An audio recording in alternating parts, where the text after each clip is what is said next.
The first gift I received from my father was an iron box. When I reached inside, my hand was cut by a mechanical bracelet and began to bleed. My father told me that the bracelet could not be removed, but that it would play an important role in the future. Before I could react, my father hurriedly turned and left. He never returned home again. Time flew by, and soon it was 2007. I had grown into a handsome young man, but the terrifying thing was that humanity was suffering a catastrophe. The urban forest had disappeared, and people could only survive by relying on a special type of oxygen which had severe side effects. My wife was one of them. To treat my wife's illness, I worked overtime, but it still wasn't enough to cover the medical expenses. While I was thinking of a solution, a synthetic oxygen manufacturing company approached me. They possessed advanced oxygen synthesis equipment. I went to the company with a friend.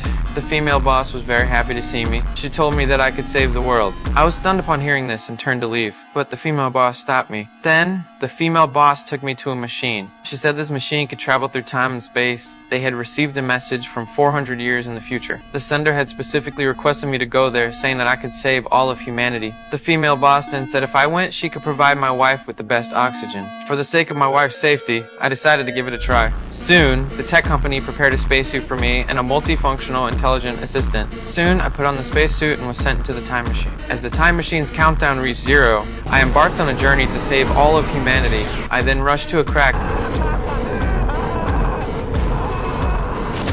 and fell to Earth 400 years in the future. When I opened my eyes again, my clothes were on fire. I hurriedly took off the spacesuit. Worse still, the next second, I was blown away by a violent explosion. When everything around me finally quieted down, I found myself in a forest. When I checked the Smart Assistant, I discovered there was no sign of life around me. Following the Smart Assistant's guidance, I arrived at an abandoned experimental base. There, I found a skeleton. Seeing a bullet hole on its forehead, I realized it had been shot to death. When I knelt down to examine it closely, I was suddenly terrified by what I saw. The name on the deceased's clothing was exactly the same as my own. Even on the Smart Assistant I picked up from the ground, the same name was written.